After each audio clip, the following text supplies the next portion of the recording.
নমস্কাৰ বন্ধু বান্ধৱীসকল, আপোনালোক ভালে আছেনে? মোৰ বাৰু ভালেই দেই।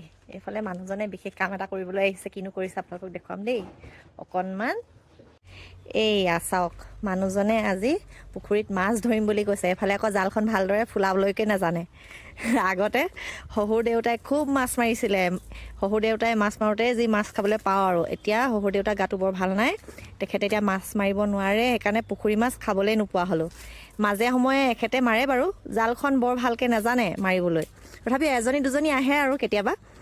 আজি কিনো মন গ'ল, কৈছে বোলে জাল এখোৱা মাৰি চাওঁ, মাছ উঠেই কিজানি, খাবলৈ পামেই কিজানি। তাকে বোলো আপোনালোককো দেখুৱাই দিওঁ। নেহাঁহিব খালি দেই জালখন নুফুলিলে, হাঁহ কণীটোৰ নিচিনা হয় কেতিয়াবা।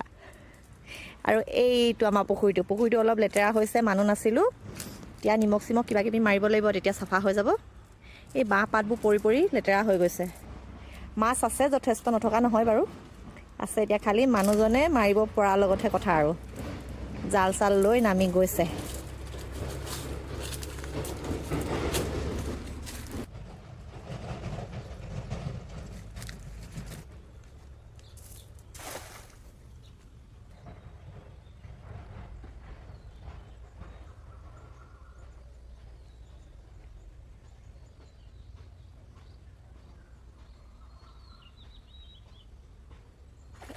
আহিলে দেই,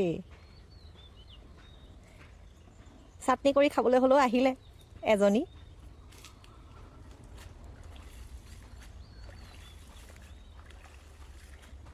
এনেকৈ মাজে সময়ে মাৰি থাকিবচোন, তেতিয়াহে পাৰিবগৈ।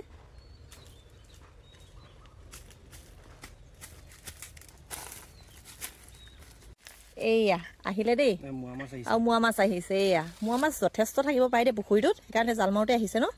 মোৱা মাছ আহিছে, কেইবাজনীও আহিছে দেই মোৱা মাছ। এই ভালেই হ'ল মাৰিলে দেই, বহুত দিন পুখুৰী মাছ খোৱাই নাই, মোৱা মাছ খোৱাই নাই পুখুৰীৰ। ডাঙৰ ডাঙৰ মোৱা।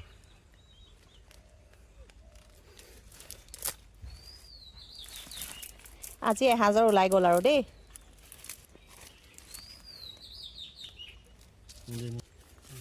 নিজৰ পুখুৰীৰ মাছ খোৱাৰ আমেজেই বেলেগ।